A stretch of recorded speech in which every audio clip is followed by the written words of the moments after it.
Nightmare narratives here.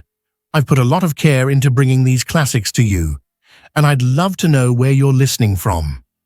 Feel free to leave a comment, and if you're enjoying this, a like would mean a lot. Now, sit back and enjoy the show.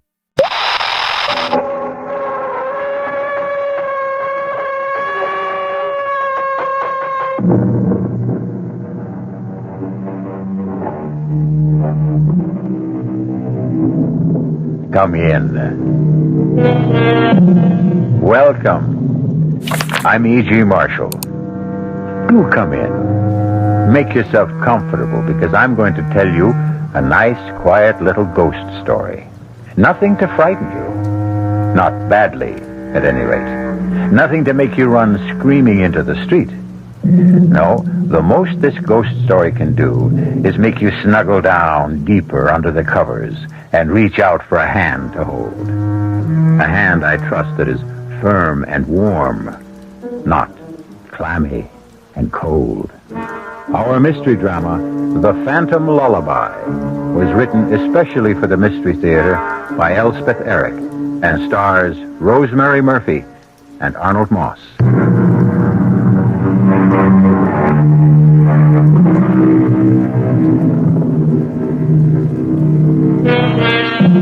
I myself have never met a ghost. I don't know why. Perhaps something in my personality puts them off. But if ever I should, I hope you'll do something more than moan and sigh and clank chains. What I should really enjoy would be a nice, chatty ghost who'd sit down and talk things over. Things like whether the life after death is really pleasanter than the one before. And if it is, why is it? Things like that. Things that only a ghost would know. Ah, well, perhaps one fine day or some dark night, if I hold myself in readiness, my ghost will visit me. Meantime, relax, won't you? And listen.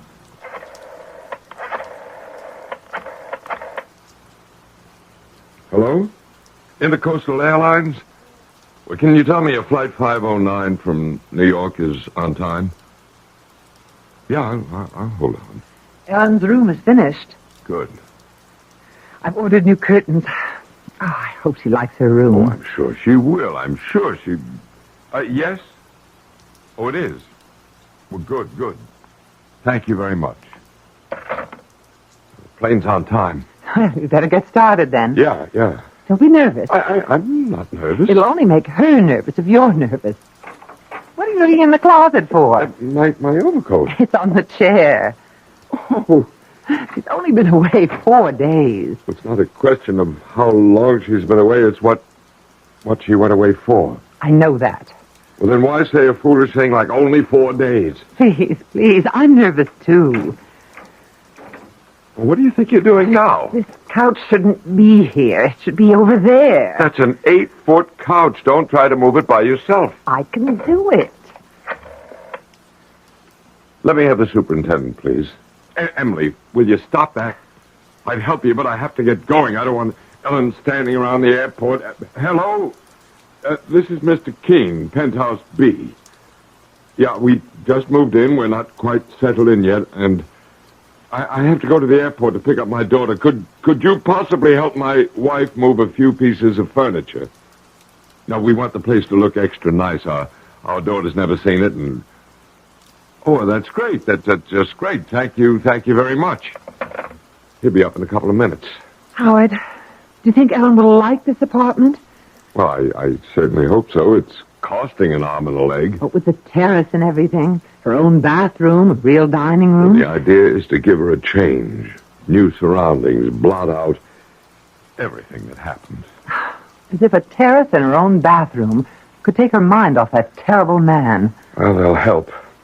I'm not saying completely, but they'll help. Give her something to think about besides John Draper and the rest of it. Seems strange we never even met him. I hope I never do meet him. Well, honey, I gotta get going. Don't tell Ellen about this place. Let it be a surprise. And, Howard, be very, gentle with her. Let her know we love her. Yeah, I'll let her know. I'm off. Oh. You're the superintendent. Yeah. I didn't hear you knock. I was just getting ready to. Well, come in. This is my wife. She'll show you what she wants done. Oh, and here's something for your trouble. Oh, okay. Honey, I'll be back in an hour. Good luck. Take care. Well, now, You like this place? I'm sure we will like it. We just moved in. I know. It's a nice looking apartment with a terrace and all. First thing I want to do is move the couch over there to the long wall. Everybody likes this place when they first move in. If you take one end and I take the other. 1, 2, 3 months, then they start getting jumpy. Jumpy? They pay up what they owe on the lease and they move out. I didn't know that. Oh, yeah, it happens every time. Well, let's move this thing if we're going to... Let me move the coffee table first. No, I'll do it. Yeah. How'd you happen to hear it was vacant? Well, actually, friends of ours called us. They'd met some people at a party who said they were giving up this beautiful apartment, and we thought... That would be the Winthrops. Yeah, they lasted 6 months. Where do you want this table? Right where you're standing. Okay. And before them was the Katzes, and before them the Millbrooks, and before them the Kramers, and before them... Why did they all move out? What's wrong with the place? Search me. They would never say, any of them. Just paid up and moved out. You know what I think? What? I think the joint's haunted. Now, where does the couch go?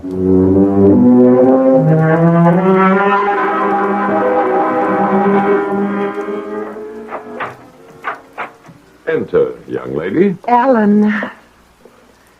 Darling, it's so good to have you back. I'll put the suitcase in the bedroom.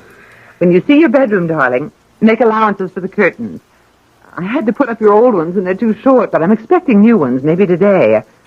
Well, I got you a new bed. Oh, heavens, the fuss they made about delivering it.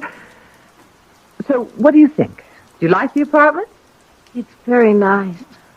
Come, look at the view from the terrace. Come on. You can see for miles. Isn't that spectacular? Spectacular. Well, you can take a good look at it later. What would you like to do now? I don't know. Take a hot bath? You have your own bathroom now. Really? Do I? Or would you like to just sit and talk? All right. If you want to.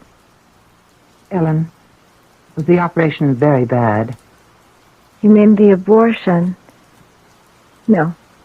It wasn't bad at all. I'm glad of that. I opened your suitcase. Let a little air in, huh? I didn't unpack anything, though. I'll do it. You want to do that now, dear? Maybe take that hot bath, and I'll start lunch, and then when it's ready, I'll call you. All right. It's the door on the right. Oh, here, I'll show you. I'll find it. And the bathroom opens right off of it. What's wrong with her? I don't know. She was like that all the way in from the airport. Like a sleepwalker. Like a zombie.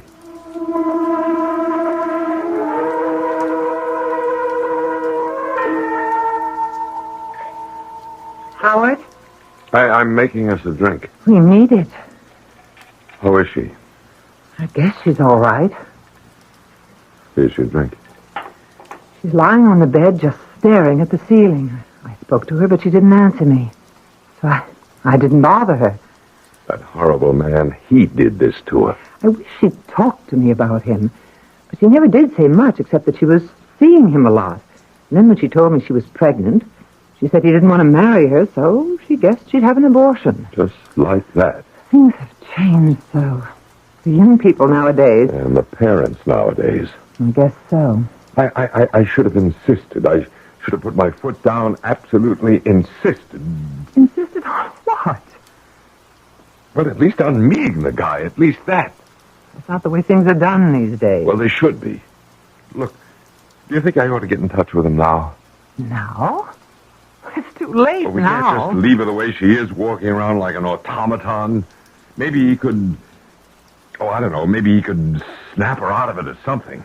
Maybe she'll snap out of it by herself. If she was really in love with him... She said she wasn't. Well, maybe she was. Maybe she was and didn't know it. Anyway, I think he ought to see what he's done. What good would that do? I don't know. Why don't you go and see if she's all right? I don't like to disturb her. Well, just knock on the door and see if she answers. All right. Well, the state she's in... Ellen? Oui, Maman. I don't want to disturb you, dear, but I just want to make sure everything's all right. Tout va bien. I guess she's all right. Anyway, she answered me. What did she say? I couldn't make it out, but she sounded fine. Well, that's good. Maybe it was just shock or something before. Probably that was it. Emily, if you get to talking to her, if she'll talk to you... Oh, she will. Ask her about this man. What's his name again? John Draper? Yeah, ask her how she feels about him. You know, if she thinks about him, wants to call him up or anything, you tell her that it's all right with us. Howard, she doesn't care if it's all right with us. Young people don't these days. They just go ahead and do what they want to do. Well, do you realize we don't know anything about this man? What does he do for a living, if anything? He plays the piano. I think he gives lessons. Where does he live? Over on Market Street, I think. Yeah, that figures. Has he got a phone? I imagine so. I don't know. Well, if he gives lessons, he's got to have a phone. It's got to be in the book. I think so. Anyway, here he is. Look. John Draper, 121 Market. You're not going to call him. No, I'm not going to call him. I just want to know that he's alive and breathing somewhere in this town. If Ellen isn't better by tomorrow or the next day... Howard, she will be.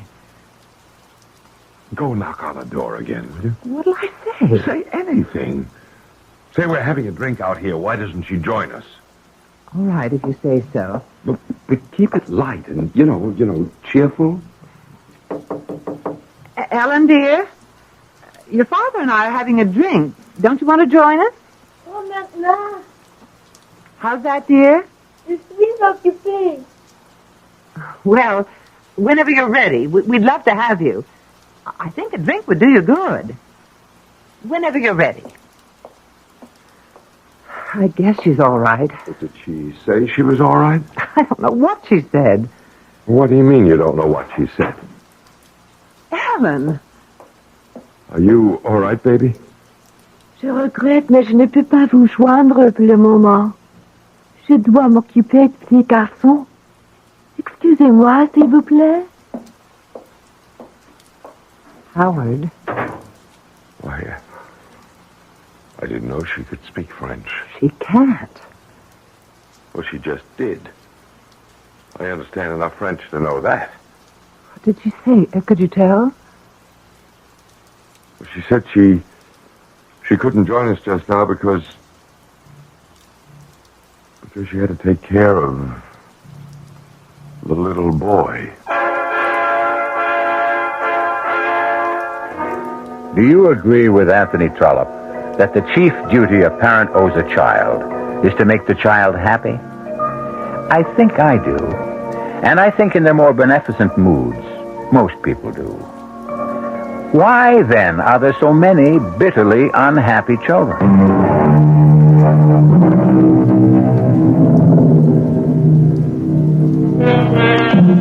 Ellen Keene, only daughter of Howard and Emily Keene, came home a little while ago after the removal of an incipient life from her body. In the new penthouse apartment her parents had rented in an anxious effort to lift her spirits, she has just now delivered her longest utterance since she arrived. Je regrette, mais je ne peux pas vous joindre pour le moment. Je dois m'occuper du petit garçon. Excusez-moi, s'il vous plaît. Howard? Why, I didn't know she could speak French. She can't. Well, she just did. I understand enough French to know that. What did she say? Could you tell? Well, she said she couldn't join us just now because she had to take care of the little boy. What little boy? Well, how should I know what little boy? Howard, the operation's affected her mind. No, don't say that. That's not true. Must have meant more to her than we knew. How could we know she acted as though it was nothing? That's how young people are these days. I'm going to call that man. John Draper? What good would that do? He ought to know what he's done. Howard, it isn't right to blame it all on him. I don't care. There, here's his number. I don't see why you think he can help. Well, maybe she still loves him. Maybe he can get through to her. Maybe. Hello? Mr. Draper? John Draper? Yes? I'm Howard Keene, Ellen Keene's father. Yes? Ellen came home a little while ago. I thought you might like to know. How is she? Is she all right? No, she's not all right. What's the trouble? They didn't hurt her, did they? Physically, she seems to be all right, but other ways, she's not. I'm glad you called me. What can I do? My wife and I thought it might help if you came to see her, Why, of course, right now. if you can. I'll have to cancel some lessons, but I'll be there as soon as I can. Oh, hold on just a minute. We've moved to a new place. Oh? You moved? Yes, we took a penthouse on the square of the moment, just moved in this morning. It's at 42 Cedar Terrace. Do you know where that is? 42 Cedar Terrace? Yes, penthouse B. Have you got that? Hello? Mr. Draper, are you there? Hello? I'm sorry, Mr. Keene, but I'm afraid I won't be able to get there after all. Give Ellen my love. Hello? Mr. Draper? Hello? Howard? I don't get it. He was very nice, very concerned about Ellen. He wanted to help. He wanted to come to see her right away, and then all of a sudden, when I gave him the address, he made a sudden switch, and he said he was sorry. He couldn't. Why would he do that? Thought it over, I guess, decided he wanted no part of it. But you said he sounded nice at first. He's not going to get away with it. Howard, what are you going to do? What was his address again? It's right there in the phone book. I'm going to get him to see Ellen if I have to drag him here. Oh, what's the address? 121 Market Street. Howard, I wish you wouldn't go. I'll be back in half an hour. You stay right here. You think I should call Dr. Stone? No, not yet. Well, what could we say to him? That our daughter talks to us in French when she doesn't know any French? That she says she has to take care of a little boy when there isn't any little boy? No, you just stay here with her, and I don't think she'll get violent or anything like that, and I'll be back in half an hour with Mr. John Draper. Dear. Ellen?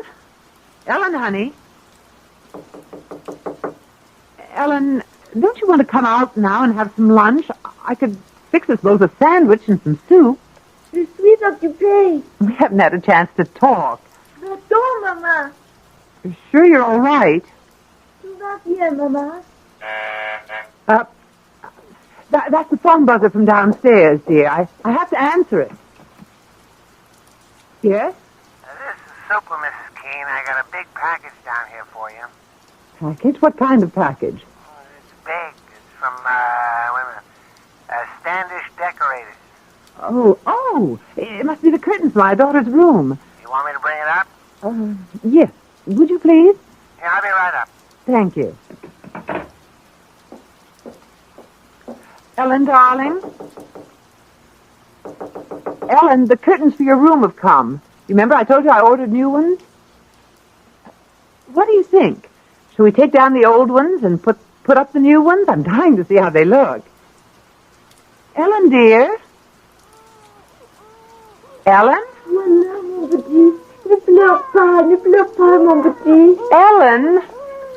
Ellen, answer me. Pardon, maman. Je suis occupée. Dear God. I don't know what to do. Yes, I'm coming. I'm coming. Just a minute. Your package, Mrs. Keene. Thank you. Thank you. You, okay, Mrs. Keene? What? You look kind of peculiar. I do? What's the matter? Ghosts been bothering you? Ghosts? I told you the place was haunted. Yes, you did, didn't you? Didn't think they'd be getting to you so soon, though. Look, come in for a minute, will you? Do you mind? I'd like to talk to you. Oh, yeah, okay. Tell me why you say this apartment is haunted. Just a guess. You don't really know, do you? No, I don't really know about this apartment, no, but I know quite a lot about ghosts from personal experience. Tell me what you know. Well, I guess everybody knows that ghosts are no more and no less than the spirits of the dead who won't leave the earth, right? I mean, that's pretty obvious, wouldn't you say? I wouldn't know anything about it. Oh, well, I thought everybody knew that. Well, that's what they are. The only difference between one ghost and another being why they won't leave the earth. Why they keep coming back to haunt. And there's various reasons why. Like what? Well, they could be they're in love with some live person who returns that love even after death. That's one reason. What other reasons are there? Well, there's a ghost that won't admit to death, a ghost who resents the people who've gone on living.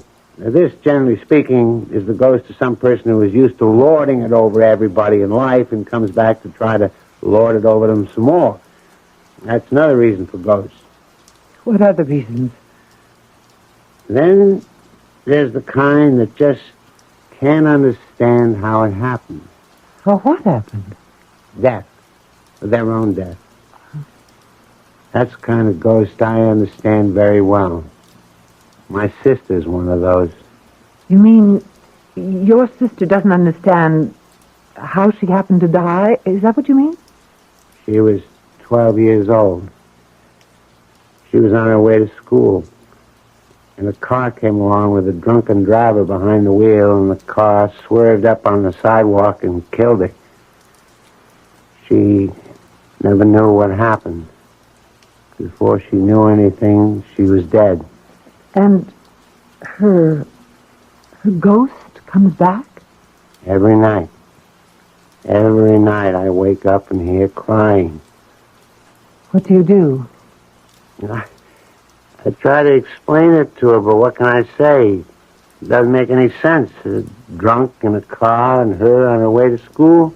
No, it doesn't make any sense. It makes more sense to kill yourself, don't you think? That way you got something to say about how you go and when. Not just leave it up to some drunk in a car. Well, that's my opinion anyway. All right, I better be getting back downstairs. Couldn't you just stay for a little while? I don't feel like being alone right now. My husband will be home in, about half an hour. He went to see somebody over on Market Street. No, I can stay a little while if you like me to. I'd appreciate it. We'll talk about ghosts, huh?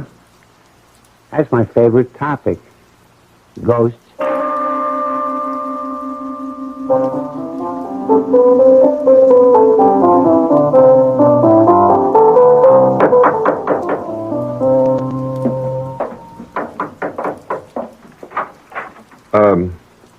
I'm looking for Mr. Draper. I'm Mr. Draper. I guess it's your son I'm looking for. I don't have a son. Oh, well, I expected... Well, I didn't know I'm Howard Keene, Ellen's father. I'd like to come in and talk to you. Mr. Keene... Please, it's very important, or I wouldn't ask. Come in. Thank you very much. Sit down if you want. Excuse my staring at you. I expected a much younger man. I'm 51. It's just my age. You said on the phone Ellen is all right. No, I said that physically, Ellen's all right. Why didn't you want to marry Ellen when you found out that she was pregnant? I couldn't. Well, you've got a wife? I had a wife. You're divorced. Something I never talk about, Mr. Keene. You never talked about it to Ellen? I never talked about it to anybody. And I don't intend to. Maybe you should. I can't. Tell me about Ellen. Well, she came home a little while ago. She was changed. She talked in monosyllable, short sentences at the most. And we thought after what she's been through, maybe that's only natural. So my wife told her to have a bath, take a nap, and we'd have a drink, lunch. Well, my wife and I were talking. Ellen came out of a room and spoke to us, quite a long speech, and every word of it in French. In French? Now, Ellen doesn't know any French. You never spoke to her in French, did you? Never. Well, Never. I just wonder. What did she say in French? Well, she said she was sorry she couldn't join us for a drink, but she had to take care of a little boy. What little boy? I have no idea.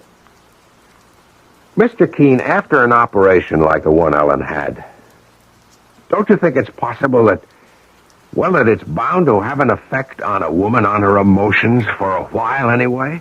I don't want it to go on for too long, and that's why I called you. You thought I could help? I hoped you could. Get your coat.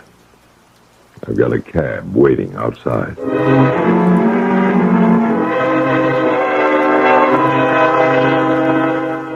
Now I've told you everything I know about ghosts, Mrs. Keene.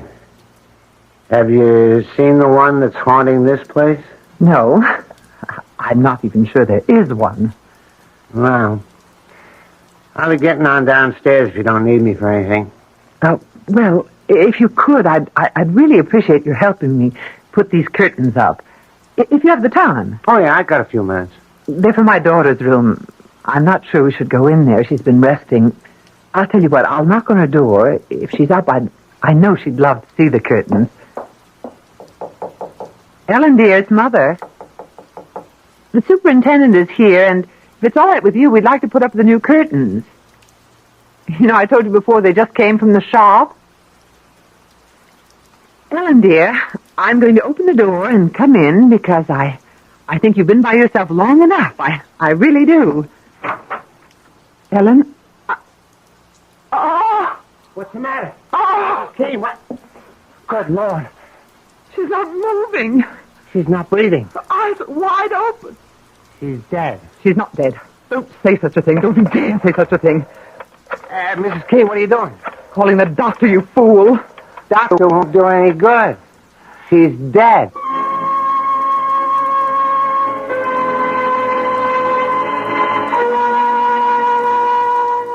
Man is the only animal who knows that he will die. So said the great Voltaire. The knowledge that he will one day cease to live permeates man's days and poisons them a little. I think that if ever I am given another life, I should like to live it as a bird or a monkey or a chipmunk or a beetle. It doesn't add much to the enjoyment of life to know that it won't last long. You remember I promised you a quiet little ghost story? I think I've kept my promise so far. Though, of course, in any story, there must be an explosion or two. At this moment, Mr. Keene, Ellen's father, is preparing to enter a taxicab with Mr. Draper, Ellen's one-time lover. Is that married? Yes. But you weren't divorced. No. Your wife died. Yes. I see.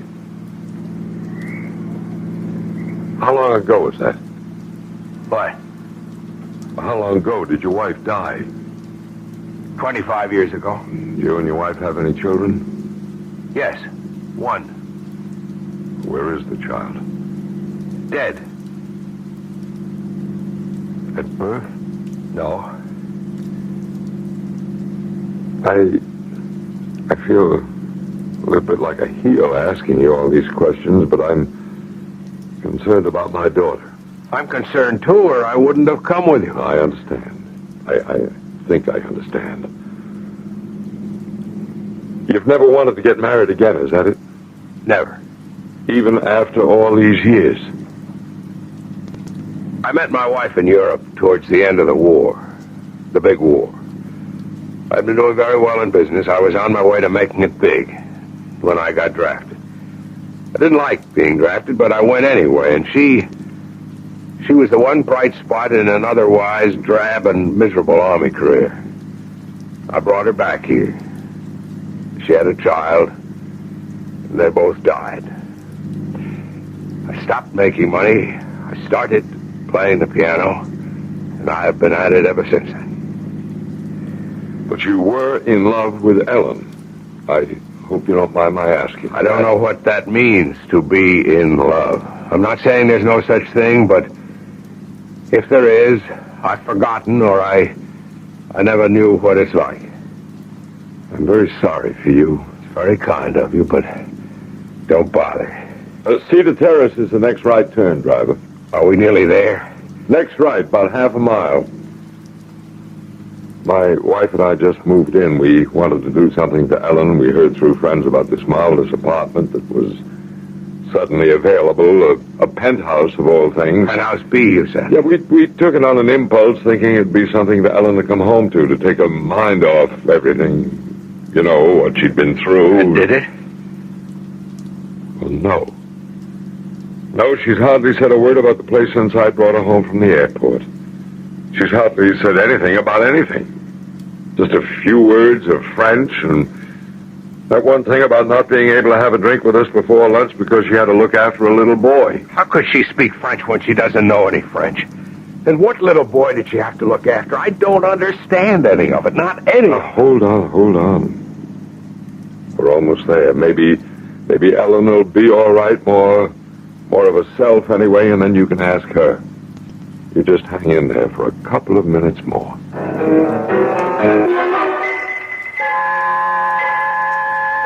Dr. Stone, what's wrong with Ellen?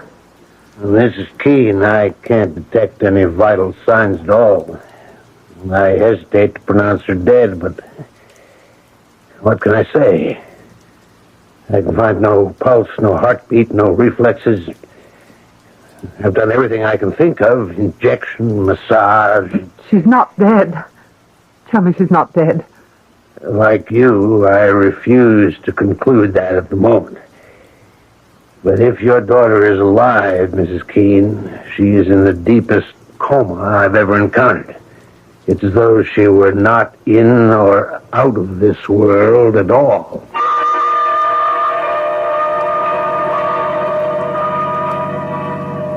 It's that tall building on the corner, driver, number 42. A very tall building. What's that? I said it's a tall building. Well, compared to the way they build them nowadays, it's not so tall, but I guess when they put it up, it was considered pretty daring. Hey, what do you think you're doing? I just can't. You get back in there. Driver, stop the cab. Hey, stop.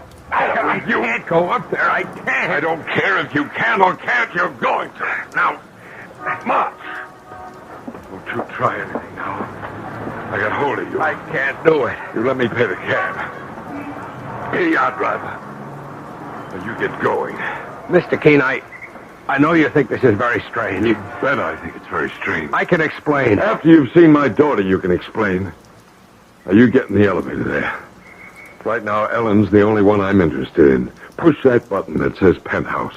Penthouse B. That's right.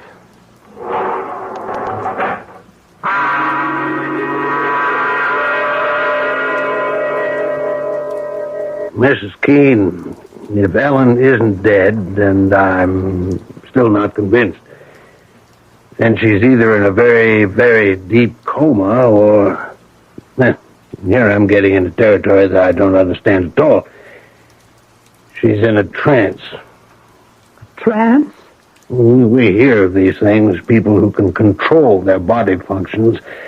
I was told of a man who could make one half of his arm stone cold and the other half blood warm. He could do it at will, or so I was told. I can't believe it. Do you believe it? Mrs. Keene, there isn't a doctor alive today who would deny the power the human mind has over the human body. But... Oh, that must be my husband. Yeah, well, I want to talk to him. I'll only be a second. Yes, I'm coming. Howard. Mr. Draper? That's him. I'm Ellen's mother. Howard, I called Dr. Stone. He's with Ellen now. He wants to talk to you. I'm in here, Mrs. Kane. Dr. Stone, how is she? She shows no vital signs of life at all. You don't mean that she's dead? Oh, no, she can't be. Emily, what happened? Mr. Kane, we don't know precisely what happened, and I don't... Well, for some reason I can't really explain. I don't think she's dead. Either she's in a deep coma or she's in a trance state. Well, what's that, a trance state? It's something medical men know very little about. So I want your permission to take her to the hospital and have her examined by another doctor there. And if he gives us no convincing diagnosis, we'll call in a psychic healer. You have our permission to do anything you have to. Of course. All right, I'll call an ambulance. Mr. Draper, I've been very rude. We've paid no attention to you at all. Thank you so much for coming. It's quite all right. You can see we're beside ourselves with worry. Yes, I can see that. There's an ambulance service. There's Dr. Stone. Mrs. Keene, do you suppose that I could see Ellen? Oh, I don't think so. Not now. Why didn't somebody wake me up? Ellen. Thank you. Darling. Is it time for lunch? Ellen, how do you feel? Dr. Stone. What are you doing here? And John, you know, it's funny. I thought I heard your voice, but then I decided I must have imagined it. Yeah, but how do you feel, Ellen? Well, I feel perfectly fine. I had a wonderful sleep. You're sure you feel all right? Well, I just told you I feel fine. I was tired when Daddy brought me home from the airport, but I had a lovely nap, and now I'm fine. But what are you doing here? And John, how did you get here? How did you know where to come? Your father, he told me. Oh, really? Oh, that was nice. Then you've met. Yes, we've met. You'll stay for lunch, won't you, John? Mother, is that all right? Is there enough for John, too? Yes, dear, there's enough. But first, don't you think you ought to bathe and change your clothes? I guess I should. I was going to do that before, wasn't I? When I first got here. But then I got busy with something or other and I forgot all about it. Want me to come with you, dear? It would be nice. We haven't had a chance to talk, have we? No, but we will. See you off for lunch. Yes, Ellen. You'll stay, Mr. Draper? I'm not sure that I can. Please do. Ellen seems to want you to. Mr. Keene, I don't know any of the whys or wherefores, but your daughter seems to be all right. Yes, she seems to be. All right. I'm going back to my office. I'll be there all afternoon. If anything happens to alarm you, please call me.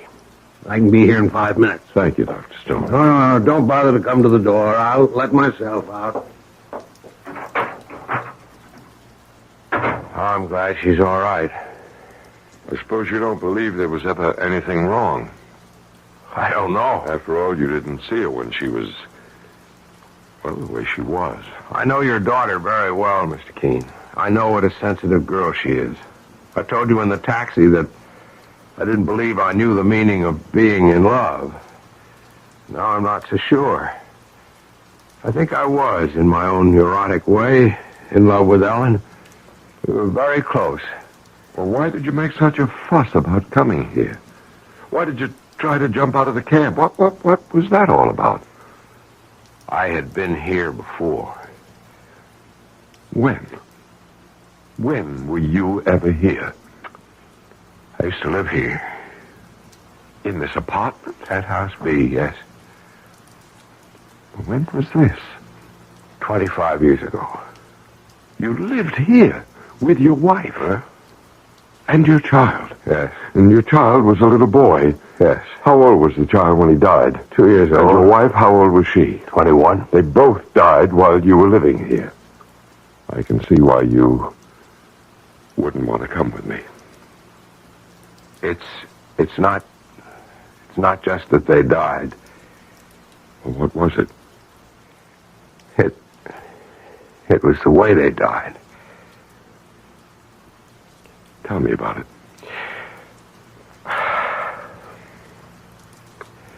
When I came back from Europe, I started up in business again. The business which the war had so rudely interrupted. I was determined to work my way up the ladder again, and I threw myself into my work. I think my wife felt neglected. Truth is, I did neglect her. But it wasn't just my neglect. She was a foreigner. Even after 3 years, she hadn't learned to speak English. She was shy. She didn't make friends. She was alone a great deal, except for the child. And one night, I was at my desk working over some papers when she came into the room with the child in her arms. She spoke to me. I don't remember what she said, but I remember that she spoke to me. I had every intention of answering her.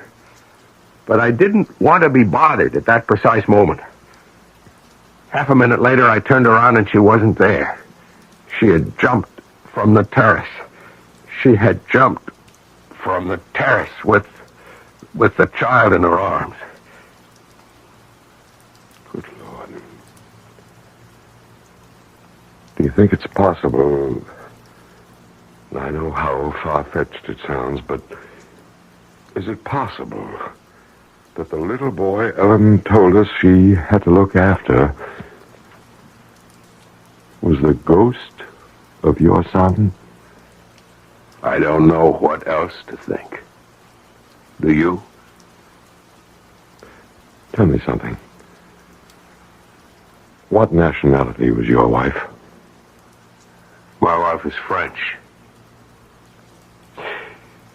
It all begins to fit together, doesn't it? When you stop and think about it.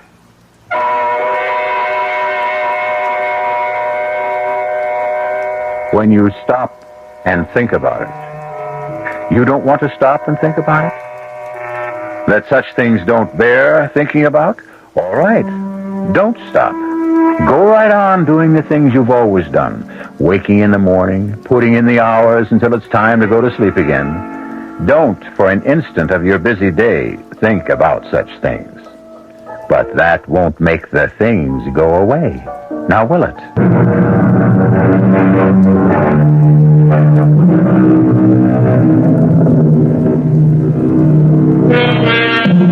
That was a quiet little ghost story, wasn't it? Just as I said it would be. Personally, I prefer ghost stories to be quiet. For ghosts, generally speaking, having no physical equipment, tend to be quiet. But like so many living people who are quiet, ghosts are also tenacious and persistent. And they are everywhere. Our cast included Rosemary Murphy, Arnold Moss, Mason Adams, Corinne Orr, and Robert Dryden. The entire production was under the direction of Hyman Brown. This is E.G. Marshall inviting you to return to our Mystery Theater for another adventure in the macabre. Until next time, pleasant dreams.